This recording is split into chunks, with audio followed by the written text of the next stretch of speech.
Hello dear students, मैं हूं शोभित और मैंने आप सभी लोगों को बोला था कि हम जो फेब बैच में आने वाली कंपनीज हैं उनके क्राइटेरिया के बारे में बात करेंगे।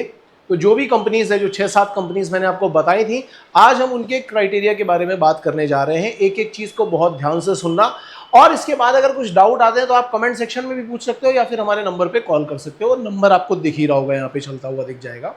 ठीक है, सबसे पहले बात करते हैं एंग्लो ईस्टर्न की।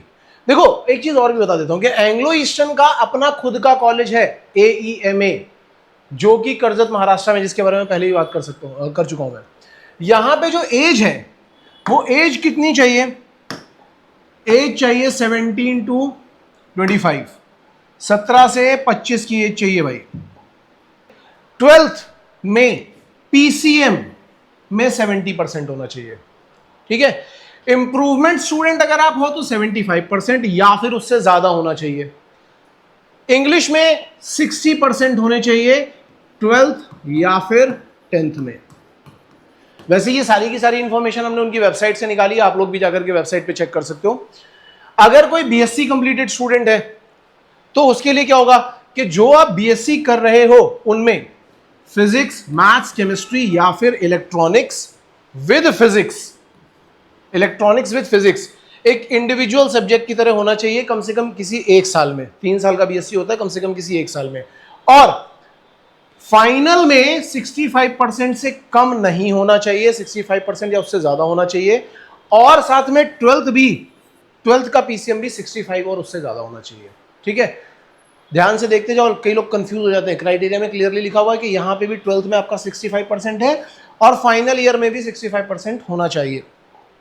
अगर कोई बीटेक कर रहा है तो उसमें भी कंडीशन क्या है कि 65 फाइनल ईयर में इसमें भी 65% से नीचे नहीं होना चाहिए। और आपका बीटेक किसी IIT, NIT या जो भी AICTE approved, UGC approved colleges होते हैं उनमें ही होना चाहिए। और मोस्ट इंपॉर्टेंट चीज क्या है कि जो आपका 10+2 यानी 12th का एग्जामिनेशन है वो PCM से होना चाहिए। और वहां पे भी क्या होना चाहिए, 10+2 में 65%, PCM में 65% से ऊपर मार्क्स होने चाहिए। ये एंग्लो ईस्टर्न का क्राइटेरिया है। आई होप ये क्लियर हो गया होगा। नेक्स्ट आते हैं फ्लीट मैनेजमेंट पे। तो फ्लीट मैनेजमेंट जो अपने कैडेट्स अभी इस समय दे रही है वो या तो दे रही है IMI को या फिर एमिट को भी दे रही है अपने कैडेट्स। तो ये दो जगह है जहां पे आप जा सकते हो। I don't know TS Rahman में जा रहे हैं कि नहीं जा रहे हैं, लेकिन यही 2-3 जगह है यहाँ पे। अब यहाँ पे क्या है, एज क्राइटेरिया लिखा 19 ईयर्स और लेस। एक्चुअल में ये क्या है कि ये एक पर्टिकुलर डेट देते हैं, उस डेट तक आपकी एज 20 ईयर्स से कम होनी चाहिए। ठीक है, तो हम एग्जैक्टली ये तो नहीं बोलेंगे कि 19 ईयर्स से थोड़ी ज्यादा भी होगी तो भी चल जाएगी, लेकिन 20 ईयर्स से कम होनी चाहिए। अगर 20 ईयर्स या उससे ज्यादा हो गई तो प्रॉब्लम है। ठीक है, तो वो आपको चेक करना पड़ेगा। जब आप फॉर्म फिलअप करने जाओगे तो आपको ऑलरेडी बता देंगे। 12th का PCM 70% होना चाहिए। अगर आप फेब 2026 में जा रहे हो तो आपका 12th जो है वो 2025 में पास आउट होना चाहिए। इंग्लिश में 12th क्लास में 70% मार्क्स होने चाहिए। इंग्लिश के ऊपर बहुत ज्यादा ध्यान देते हैं यार, और यही एक ऐसी कंपनी है जो लास्ट में टॉफल का एग्जाम भी क्लियर कराती है। अगर टॉफल नहीं क्लियर होगा तो आपको कंसिडर ही नहीं करेंगे DNS कंप्लीट करने के बाद।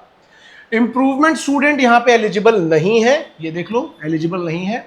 ठीक है, not more than 2 years of difference between 10th and 12th। कई बच्चों के साथ में ऐसा होता है ना, 10th और 12th में 2 से ज्यादा साल का डिफरेंस होता है, वो भी यहाँ पे एलिजिबल नहीं है। ठीक है, ज्यादा स्ट्रिक्ट क्राइटेरिया है।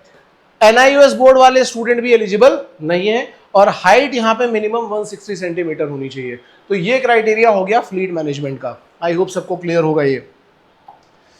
इसके बाद आते हैं ग्रेट ईस्टर्न पे। बिल्कुल सिंपल सा क्राइटेरिया है, एज है 17 to 24 ईयर्स, PCM है 60% या उससे ज्यादा। इंग्लिश में 50% मार्क्स होने चाहिए, या तो 10th में या फिर 12th में। बोर्ड चेंजिंग, इंप्रूवमेंट कैंडिडेट्स के लिए बोर्ड चेंज अलाउड नहीं है। और दूसरी बात, NIOS बोर्ड भी यहां पे अलाउड नहीं है। ठीक है, देन समुद्रा में चलते हैं। समुद्रा में क्या सीन है कि भाई एज कम से कम 17 ईयर्स होनी चाहिए मिनिमम, और 20 साल से ज्यादा नहीं होनी चाहिए। 17 to 20 के बीच में हो गया। 12th में आपका 60%, PCM में 60% या उससे ज्यादा होगा तो चल जाएगा। ठीक है, minimum 50% in physics and mathematics individual, मतलब इन दोनों में 50% के ऊपर ही रहना चाहिए। केरला और आंध्र प्रदेश बोर्ड के लिए मिनिमम 60% है फिजिक्स एंड मैथ में इंडिविजुअल। इंग्लिश 50% या तो 10th में या फिर 12th में। और अगर आप इंप्रूवमेंट स्टूडेंट हो तो सेम बोर्ड से होना चाहिए, बोर्ड चेंज यहां पे नहीं होना चाहिए। अगर आप बीएससी कंप्लीट करके जा रहे हो तो एज जो है 22 के ऊपर नहीं जानी चाहिए। और जो वही एंग्लो का क्राइटेरिया है कि फिजिक्स मैथ्स केमिस्ट्री या फिर इलेक्ट्रॉनिक विद फिजिक्स कम से कम 1 साल में होना चाहिए इंडिविजुअल सब्जेक्ट की तरह। 55% यहाँ 55% है फाइनल ईयर में, एंड 60 है with overall, and 55% in 12th PCM. यहाँ क्राइटेरिया अगर आप देखोगे तो थोड़ा ठीक है, थोड़ा फ्लेक्सिबल है एंग्लो के कंपैरिजन में। ओके हाँ, लेकिन यहाँ वेटिंग पीरियड थोड़ा सा ज़्यादा है यार। अगर बीटेक वाला स्टूडेंट है तो यहाँ पे वही सेम कंडीशन है कि आईआईटी, एनआईटी या एआईसीटी अप्रूव्ड किसी कॉलेज से होना चाहिए, और फाइनल ईयर में 50% से कम नहीं होना चाहिए। तो थोड़ा फ्लेक्सिबल क्राइटेरिया है, लेकिन वेटिंग पीरियड भी थोड़ा सा ज़्यादा है, तो थोड़ा सोच समझ करके जाना है यहाँ पे। Now 7 island, as 17 to 24 years. एक बार ये जरूर अपने को चेक करना पड़ेगा 17 to 24 ईयर्स में, क्योंकि 7 आइलैंड एक ऐसी कंपनी है जो अपना क्राइटेरिया लिख करके कब बदल देती है कुछ पता नहीं चलता। कभी बोलते हैं हम 21 के ऊपर वालों को नहीं लेंगे, अचानक बोल देते हैं। ठीक है, तो यहां थोड़ा ना सावधान रहना पड़ेगा, और यहाँ पे बार बार आपको मेल पे कंफर्मेशन लेनी पड़ेगी। इसमें कई बार ये सब नाटक होता रहता है। जैसे अभी इन्होंने बीच में डाल दिया था कि हम टॉप 4000 वालों को ही लेंगे, लेकिन अब 6000 वाले भी जा रहे हैं, 7000 वाले भी जा रहे हैं, रैंक वाले 10,000 वाले भी जा रहे हैं, तो ये भी हो जाता है। तो इनका क्राइटेरिया जो ये लिख रहे होते हैं वेबसाइट में, उसमें अपने एंड पे ये थोड़ा बहुत आगे पीछे कर लेते हैं। तो यहाँ पे मैं 100% श्योरिटी के साथ बात नहीं कर सकता, लेकिन हाँ, जो वेबसाइट पे लिखा मैं वही निकाल करके बता रहा हूँ। मैंने आपको पहले ही एज में इसलिए बोल दिया क्योंकि इन्होंने एक आध बार ऐसा भी किया है कि किसी बच्चे को बोल दिया कि तुम्हारी एज 21 के ऊपर है, हम नहीं लेने वाले, लेकिन एक्चुअल में क्राइटेरिया 17 to 24 रखा हुआ है इन्होंने। ठीक है, 12th पीसीएम इन्होंने रखा है 70%, स्ट्रिक्ट है ये। इंग्लिश 50% होना चाहिए, या तो 10th में या फिर 12th में। अगर आप बीएससी से जा रहे हो तो अगेन बीएससी में देखो क्या, फिजिक्स मैथ्स केमिस्ट्री या फिर electronics with physics as individual subject in one of the year, वही सेम क्राइटेरिया है। बस यहां पे याद रखना कि 55% से लेस नहीं होना चाहिए फाइनल ईयर में। इंग्लिश में 50% होना चाहिए 12th स्टैंडर्ड में। इसी तरीके से बीटेक का इन्होंने क्राइटेरिया बना रखा है, ठीक है, कि बीटेक किसी अच्छे कॉलेज मतलब एआईसीटी अप्रूव्ड कॉलेज से होना चाहिए, और फाइनल ईयर में 50% से कम नहीं होने चाहिए। ठीक है, moving on. Shipping corporation of India सबसे बढ़िया कंपनी, रिटन टेस्ट लेती ही नहीं है।